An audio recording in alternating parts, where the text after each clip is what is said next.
The brass nameplate on my desk read, Captain Elena Vasquez, until 30 minutes ago. Now it sits in a cardboard box along with my flight helmet, my wings pin, and 8 years of my life that apparently meant nothing to the review board. Before we jump back in, tell us where you're tuning in from. And if this story touches you, make sure you're subscribed, because tomorrow I've saved something extra special for you. I stare at the rain streaking down the window of what used to be my office at Meridian Air Rescue Station, watching the helicopters I'll never fly again, sitting like sleeping giants on the tarmac below. The irony isn't lost on me. The storm that's brewing outside mirrors the one that's been tearing through my chest since they delivered their verdict. Pilot error resulting in civilian casualty. Immediate suspension of flight privileges pending full investigation. The words echo in my head like the rotors of a ghost helicopter. Pilot error. As if I hadn't run that night through my mind 1,000 times, analyzing every decision, every wind gust, every split second that led to Emma Rodriguez dying on my watch. My hands shake as I reach for the photo on my desk, me and my crew after our 100th successful rescue. We're all grinning, covered in mud and exhaustion, but alive. Everyone came home that night, just like the 99 times before Emma. But the 101st time, God, the 101st time everything went wrong. Elena, the voice makes me turn. Marcus Chen, my co-pilot for the past 3 years, stands in the doorway. His usually immaculate uniform is wrinkled, his dark eyes red-rimmed. He looks like he hasn't slept in the 2 weeks since the hearing began. You don't have to say anything, I tell him, my voice hoarser than I expected. I know you testified honestly. He steps into the room, closing the door behind him. That's not why I'm here. I wait, but he seems to be struggling with something. Marcus has never been one for emotional displays. It's what made him such a good co-pilot. Steady hands, clear head, no drama in the cockpit. But now he looks like he's about to break. There's something you need to know, he finally says. About that night, my stomach drops. Marcus, the wind shear readings. They weren't in the official report. The room tilts. I grip the edge of the desk, the cardboard box sliding slightly. What are you talking about? The meteorological data from that night. The microburst that hit us during the extraction. It should have been impossible to predict. But someone deleted the atmospheric pressure readings from 20 minutes before we took off. The words hit me like a physical blow. That's not possible. All weather data is automatically logged and backed up. Unless someone with administrative access removes it. Marcus's jaw tightens. I've been digging since the hearing ended. Elena, someone wanted that information gone. I sink into my chair, the implications washing over me.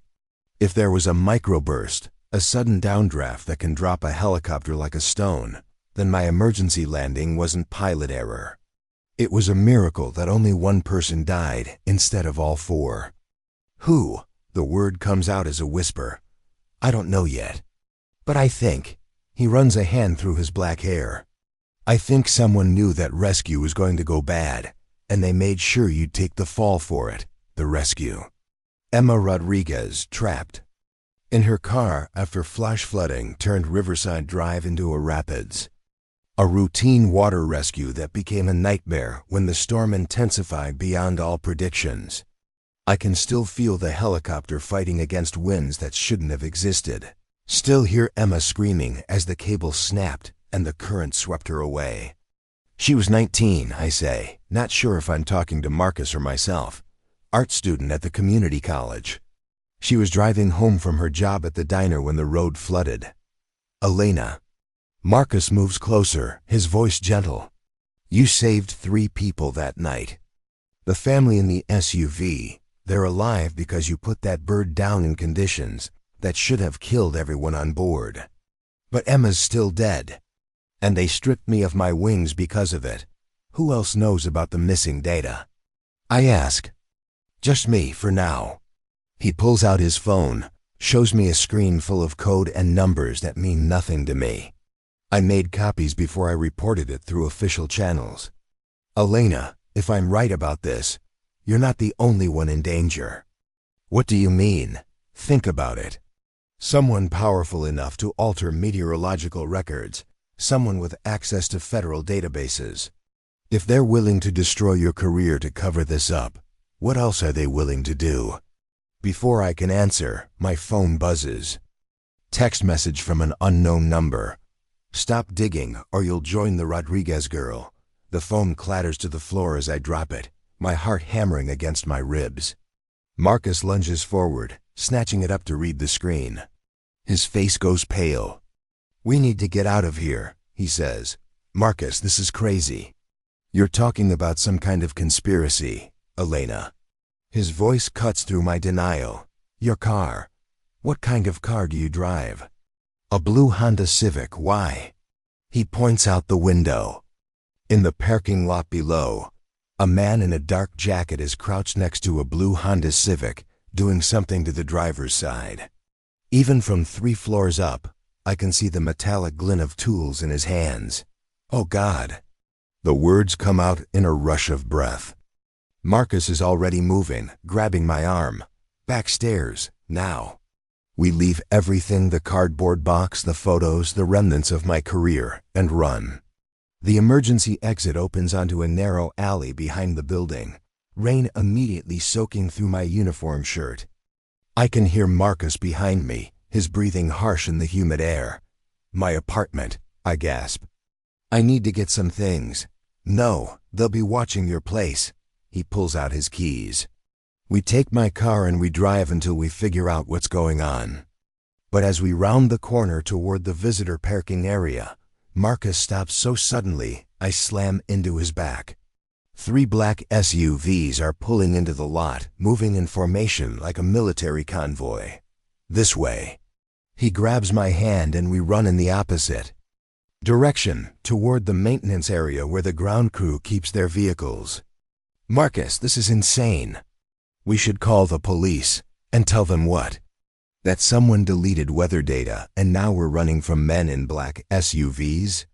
He stops next to a maintenance truck, tries the door. Locked. "Elena, whoever did this, has the power to destroy the career of a decorated rescue pilot with a spotless record. You think local cops are going to help us?" He's right, and I hate that he's right. 8 years of service, hundreds of lives saved, commendations from 3 governors, and it all disappeared in a single hearing based on fabricated evidence. The sound of car doors slamming echoes from the main parking lot. Voices getting closer. Marcus tries another truck. This one opens, and he motions me inside. "Can you hot wire this thing?" "What?" "I'm a helicopter pilot, not a car thief." "Your dad was a mechanic. I've heard you talk about helping him with engines. It feels like a lifetime ago, but he's right." I slide under the dashboard, feeling for the ignition wires while rain drums on the truck's roof. My hands are shaking, but muscle memory takes over.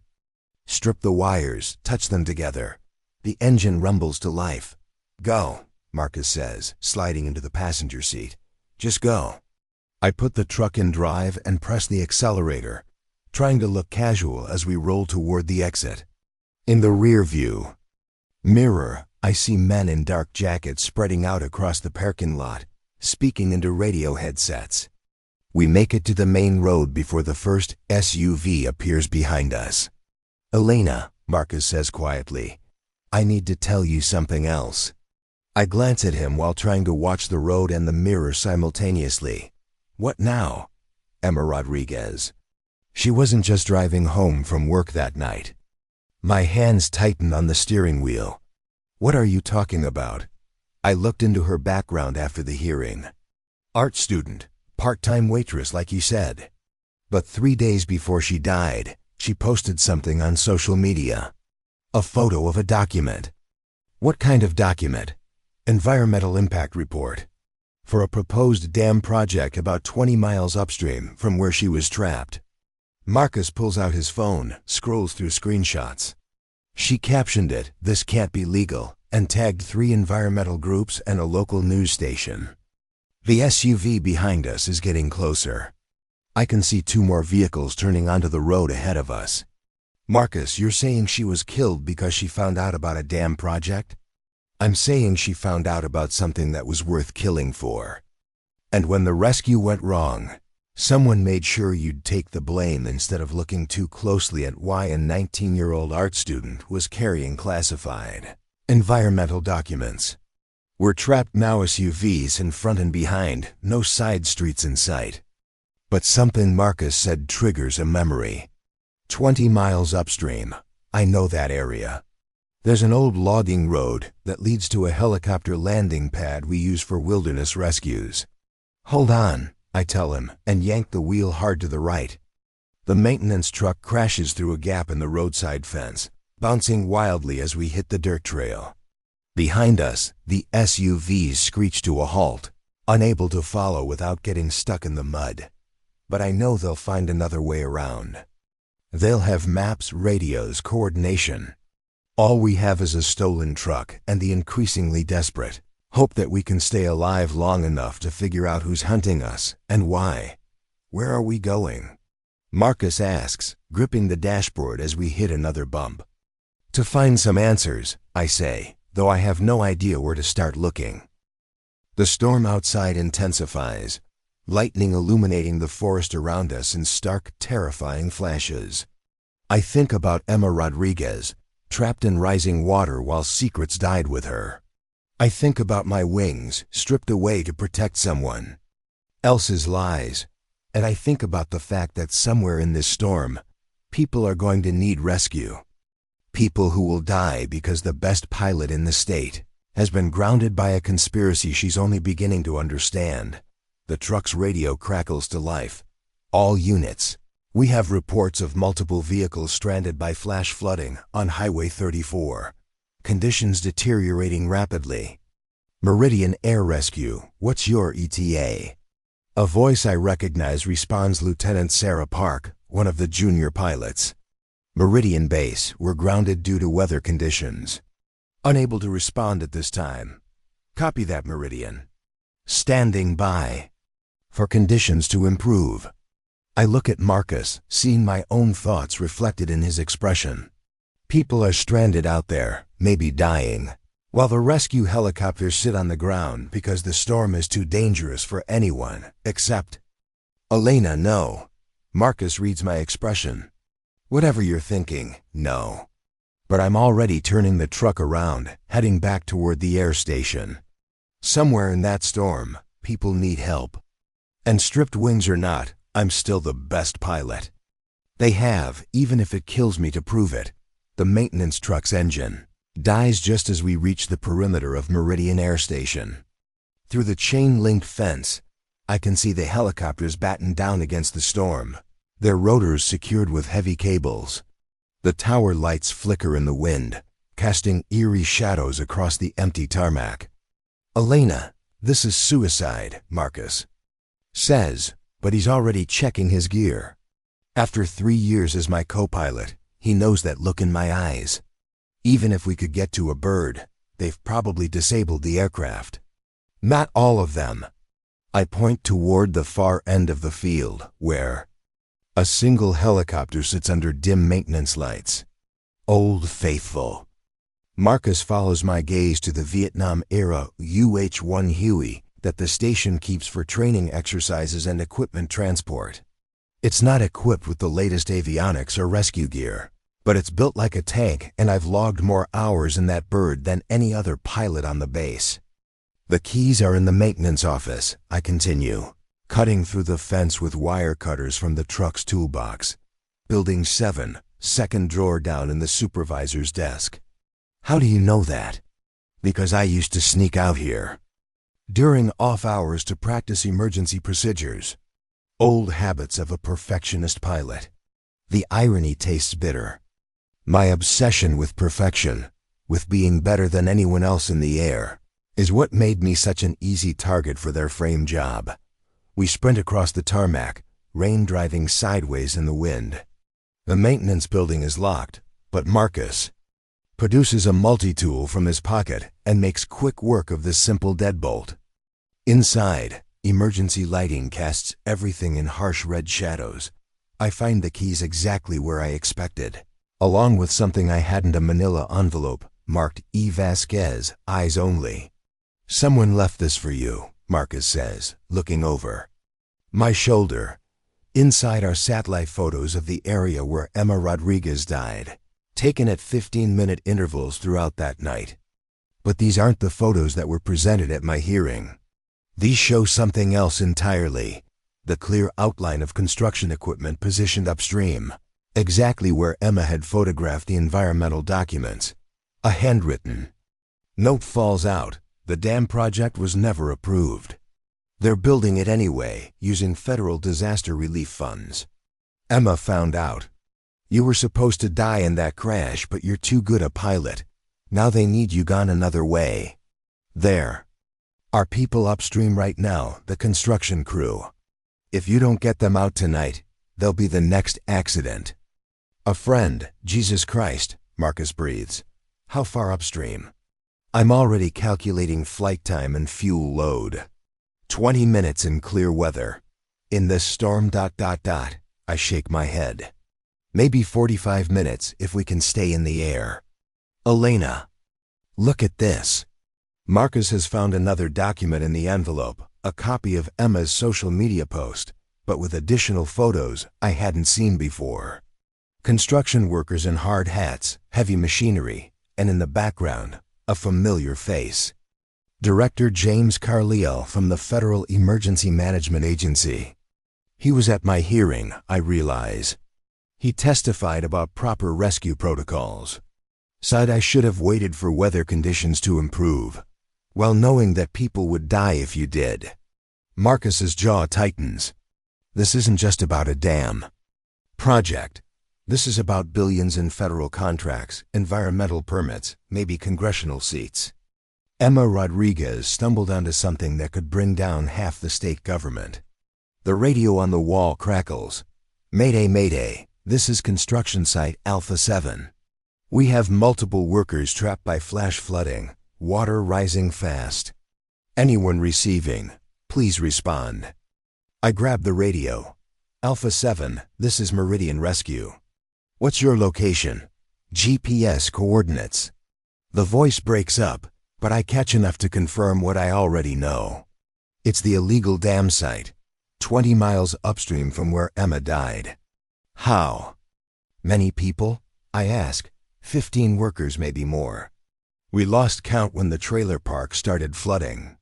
Water's rising 3 feet every hour. We've got maybe 2 hours before everything goes under. Marcus catches my arm. "Elena, think about this. If we go out there, we're flying directly into their trap. They probably orchestrated this whole thing, put their own people in danger to force you into the air. Maybe." I grab a flight helmet from the equipment locker. But what if they didn't? What if there really are 15 people about to drown? And I'm the only pilot crazy enough to fly in these conditions? Then we're about to find out what kind of person you really are. I pause at the door, looking back at him. "You don't have to come. You've got a family, Marcus. Kids who need their father. Those kids also need to grow up in a world where the good guys don't just walk away." He grabs his own helmet. "Besides, somebody needs to keep you from crashing into a mountain." The run to Old Faithful feels like the longest 100 yards of my life.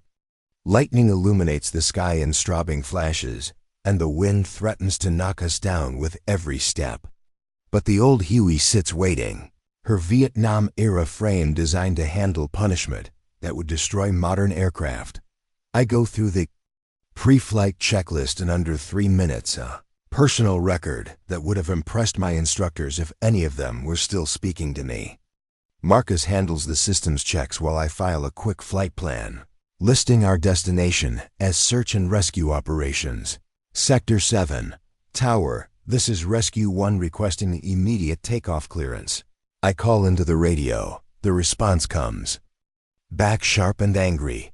Negative, Rescue 1. All aircraft grounded due to weather conditions. Return to hangar immediately. Tower, we have civilians in imminent danger. Requesting emergency authorization under Federal Aviation Regulation 91.3. A pause. Then, Rescue 1, identify your pilot in command. This is it. The moment I either reclaim my wings or lose them forever. Captain Elena Vasquez, United States Air Rescue Service. 8 years active duty. 417 successful rescues. I take a breath. I'm declaring pilot emergency authority. We're going out there whether you approve or not. Captain Vasquez, you are grounded pending investigation. Land immediately or face federal charges. I switch off the radio and pull pitch. Old Faithful rises into the storm like she was born for it. The first 10 minutes are pure hell. Wind shears that would tear apart a lighter aircraft. Rain so heavy the windscreen becomes useless. Lightning close enough to light up the cockpit. I fly by instruments and instinct, feeling the helicopter's responses through the controls, like extensions of my own body. Jesus, Elena, how are you doing this? Marcus shouts over the noise. Practice, I shout back, wrestling with a particularly vicious crosswind. Lots and lots of practice. But even as I say it, I know it's more than that. This is what I was born to do, in the middle of the storm, with death lurking in every wind gust and lightning strike.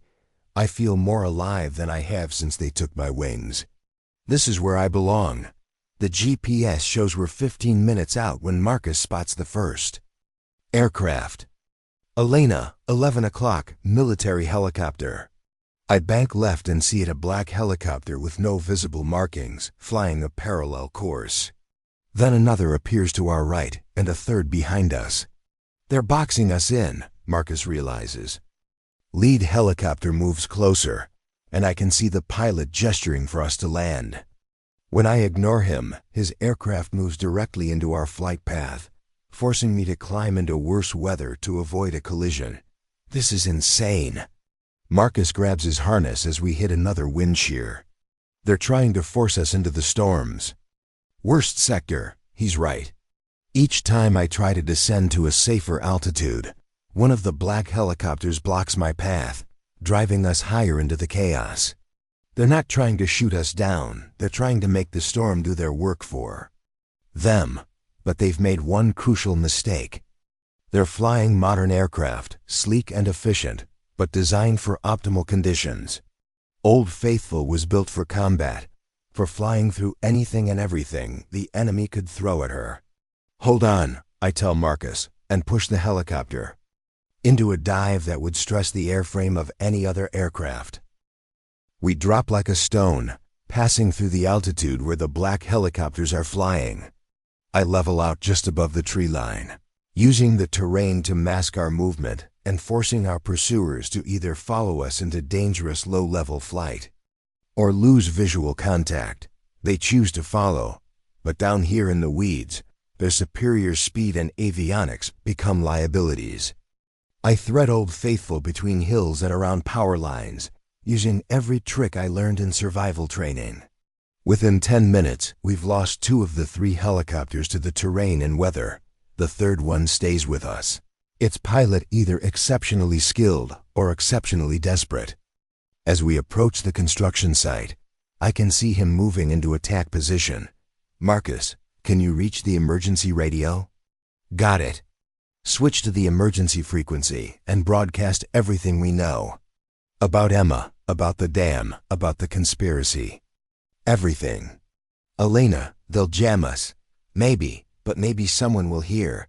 Maybe someone will ask the right questions. He begins transmitting while I focus on the approach to the construction site. Through the rain, I can see lights clustered around what looks like a temporary camp. But half the area is already underwater, and the river is rising fast. The black helicopter makes its move as we begin our descent, diving toward us with obvious intent to ram. I wait until the last possible second, then auto-rotate, cutting power and letting Old Faithful fall like a rock while using the rotor as a wing. Maneuver saves us from collision but puts us into an uncontrolled descent toward the flood zone. I pull power at the last second, leveling out just above the churning water. Behind us, the black helicopter fights to recover from its attack run, its rotor wash creating dangerous turbulence in the confined space. There, Marcus points toward a cluster of people on the roof of a construction trailer. 15, maybe 20 people. But as we move closer, I realize the horrible truth. Half of them are construction workers, but the others are men in dark jackets, the same type who tried to capture us at the air station. It's a trap, I breathe. Elena, look at their faces. Those workers are terrified. They don't know what's going on. He's right. The construction workers are clearly civilians caught in something beyond their understanding. But the men in dark jackets are positioned strategically around the roof, automatic weapons visible in their hands. They're using the workers as human shields, I realize. If we try to rescue them, they'll open fire. If we don't, they'll let everyone drown and blame us for not attempting the rescue. The black helicopter settles into a hover 50 yards away, its pilot speaking into his radio, coordinating the final phase of whatever operation this has become. That's when I see her, a young woman clinging to a partially submerged car about 100 yards downstream from the trailer. Dark hair, white shirt, fighting against the current that threatens to sweep her away. For a moment, my heart stops. Emma Rodriguez. But that's impossible. Emma died 2 weeks ago. Marcus, do you see the girl by the car? Elena, that's not Emma. But it might as well be. Another young woman in the wrong place at the wrong time, about to die because powerful people need to cover their crimes. The scene plays out like a nightmare replay of the night that destroyed my career. Except this time, I know the truth.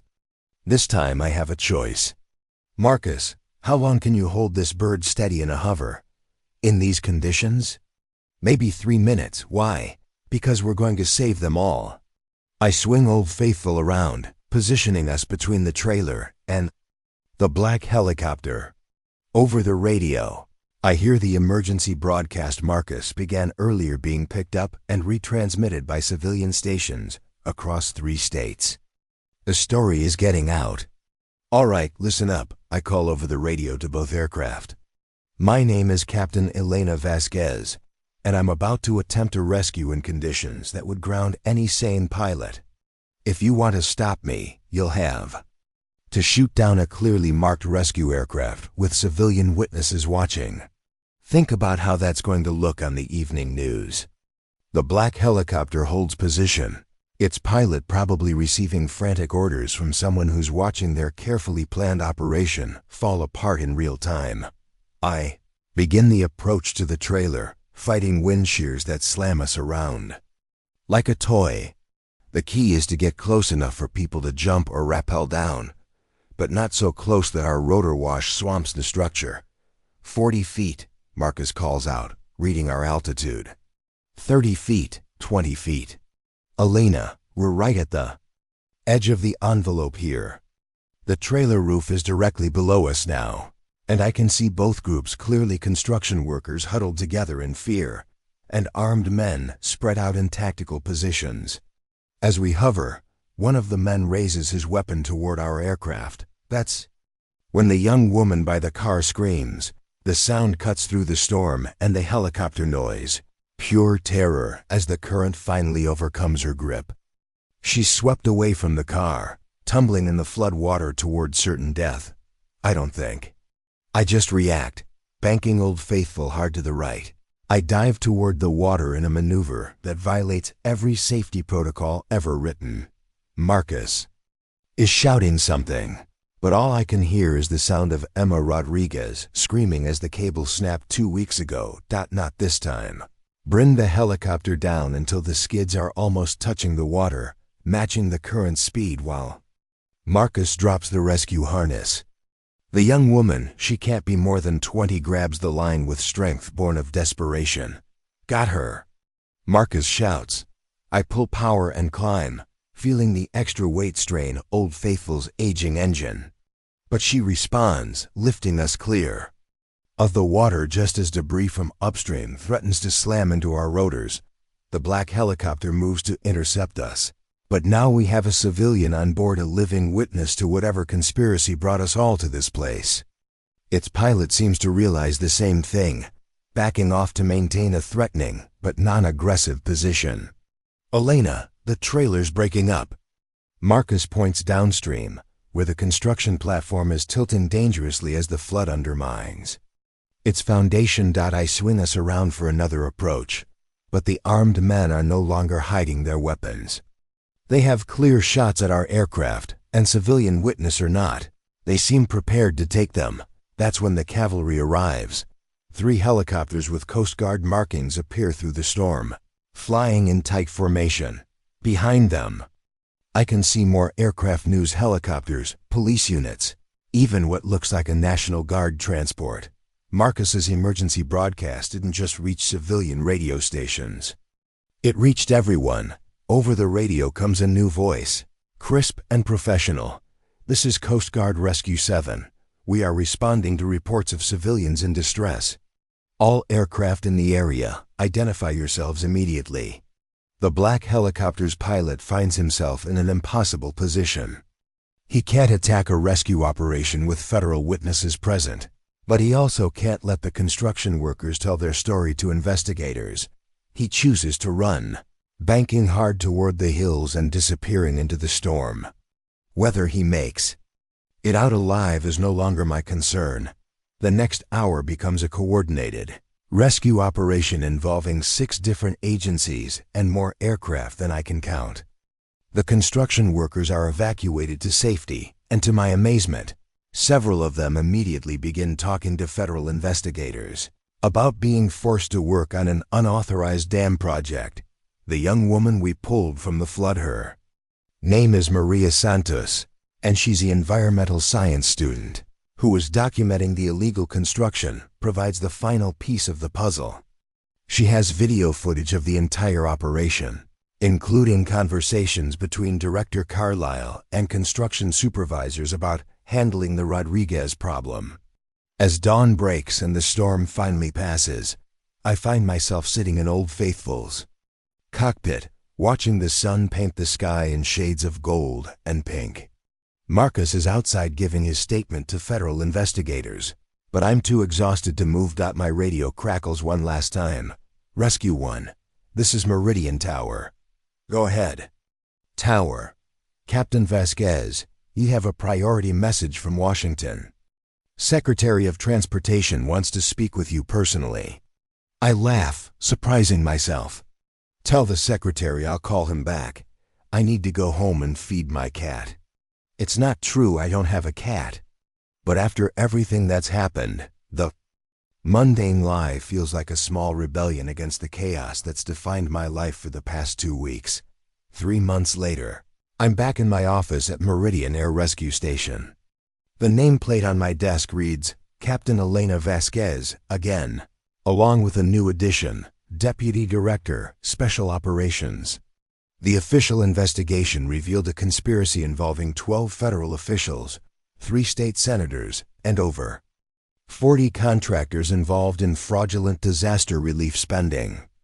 Director Carlisle is awaiting trial on charges that include murder, conspiracy, and violation of federal environmental laws. Emma Rodriguez's death has been reclassified as homicide, and her family has filed a wrongful death lawsuit that will probably put several construction companies out of business permanently.